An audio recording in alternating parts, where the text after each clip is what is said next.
Hi everyone, I'm Russ. I'm Mark. And this is a Spirited Endeavor. Prime in the Pump edition. That's right. All right, well, it's almost like no time has passed. It seems that way, doesn't it? Yeah, from last week when we did the Whiskies Down Under. That's right. But we wanted to revisit this New Zealand because this one is really something special. It really is. Now, this distillery was closed down. It was bought by Seagrams, and then it was sold to some Aussies who now the distillery is gone. Yeah. And this is the last remaining barrel casks from that distillery, and it's been blended together. This is an 18-year-old whiskey. And it's an 18-year-old blend, which is pretty wild. I know, it really is. And so this one is. This one's really rare, and I'm really excited about this one. Yeah, definitely. This is a fun one. When we tasted it last week, it was, I mean, it blew us away, first of all. Absolutely. But I don't think we really understood what was left here. Yeah. Now, this was a distillery in Dunedin. It was the southernmost distillery in the world, in New Zealand. And again, the distillery is no longer in production. Yeah. So this is the last remaining.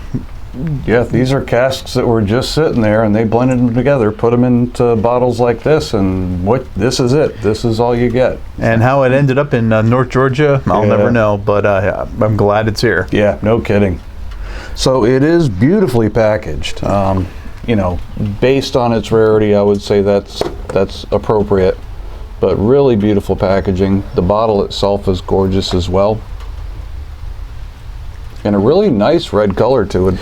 I know, it is so dark. It's one of the darkest whiskeys that we've come across. Well, and it's a very distinct red as well. I mean, it's not like a dark amber or something like that. That's just straight up red. Yeah, so this in 1997, the last whiskey distillery in New Zealand was closed, and hundreds of barrels of whiskey auctioned off. The bottling and marriage of 4 casks, after initially being aged in ex-bourbon casks, have spent over a decade in French oak and New Zealand wine barrels. So that's where the red's coming from. And I do remember it having a nice fruity nature to it too. Yeah, this is all right. Well, let's just taste this one, and I'm down with that.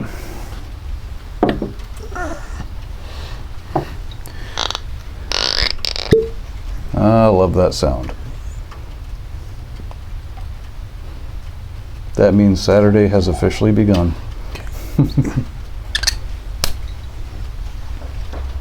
So again, real nice dark color on this one.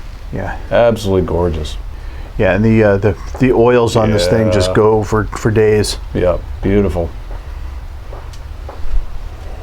Yeah. Yeah. So this one has distinct maltiness. There's get the little oak barrel influence in there too. Definitely picking up on that. And then after that, after the maltiness and then the little spiciness from the oak and everything, now you're starting to get the fruit. Yep. No, nice multi-layered approach on the nose. Yeah, this is this really is something a little different. Yeah. And then sort of you get those dark fruit notes and everything. Yeah. Maybe a little cherry. Maybe it's a little more like a plum. And the ABV, I mean, the vapors on the nose are not bad at all. No, not really. Because I think this one's over 50%, if I remember correctly. 57.2%. Yeah, so that's no slouch by any stretch. No, this is. Man, I love that nose though. I'm getting to those fruit notes on the back end now, and it's. Now I'm wondering if the high alcohol content is really bringing, all the flavors forward on this, because there's a lot happening on this nose. Yeah. Seriously complex whiskey, no doubt. All right. Cheers. So definitely a nice barrel spice to it. I caught it more on the side of the tongue. Yes. Than anywhere. The fruit notes are just stunning. Yeah, and on the back end of this, I'm getting a really nice oaky note. Yep. That really settles into a nice vanilla cream. Yeah, I'm picking up on the vanilla as well. Yeah, there's fruit all over the place on this. So, and again, dark fruits. I thought it was a little cherry before, but I'm picking up a little bit of cherry, but it's not the only thing that you're getting. Yeah, maybe like a blackberry or black currant. Yes, agreed. Yeah, maybe like a black currant is what I'm getting on that. Between that and the vanilla, it's almost like a candy. Yes, it is. It is sweet. I mean, it starts off very spicy, but settles into this beautiful sweetness. The spice is nice, though. I like the way the spice presents in this one. I do too. And it'd be boring without it. I think so. And you know, what's also nice, it's got a little drying on the tongue, a little bit of tannins and everything too. But again, that just sort of accentuates it rather than detracts from it. I think this is a beautiful whiskey experience. Well, this is one that makes me salivate the second I take a sip, so if the drying qualities aren't noticed for long. Oh yeah, for sure. If I start drooling down the front of me, this is because of this. Yeah, when you start talking an 18-year whiskey, this is what I expect out of it. The depth of flavors, the variety that you get, and just the balance is really nice. And with especially with a high ABV on this too.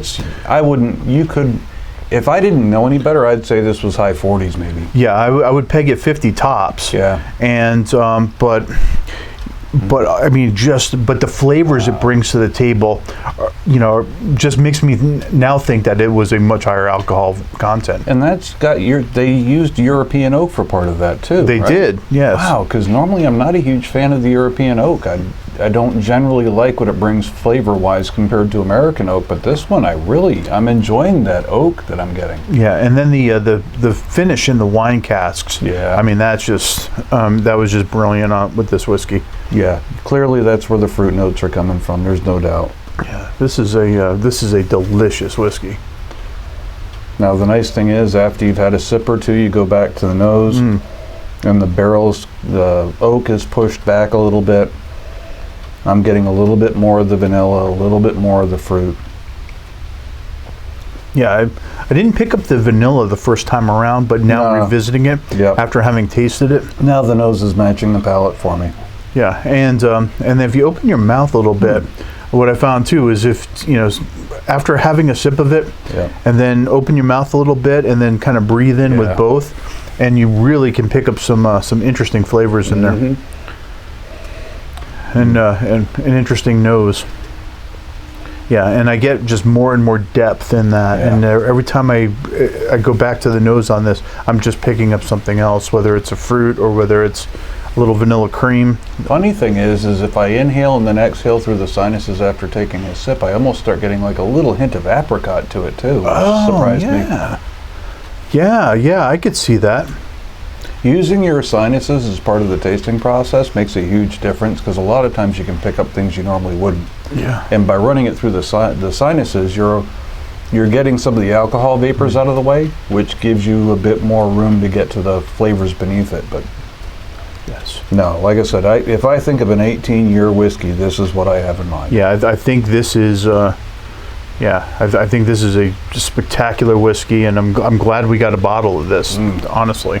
Yeah, it really that is. is definitely a keeper. So, on our scale, what do you think? Oh, it's a 5. I agree. I couldn't go any lower than a 5. I might even bump it up higher than a 5 if it was possible. That is a really good whiskey. Like I said, the only downside, in my opinion, is the fact that it's no longer available. But I certainly appreciate the fact that we've got this one bottle, and it's something special. Yep. Well, that's the nature of things. So sometimes things are fleeting, and that just adds to the enjoyment of them. Oh, absolutely, it does, certainly. Well, thanks for joining us, everyone. Yeah, we really enjoyed this one. Take care. All right, we'll see you in the next one. Bye. Yeah, that's just...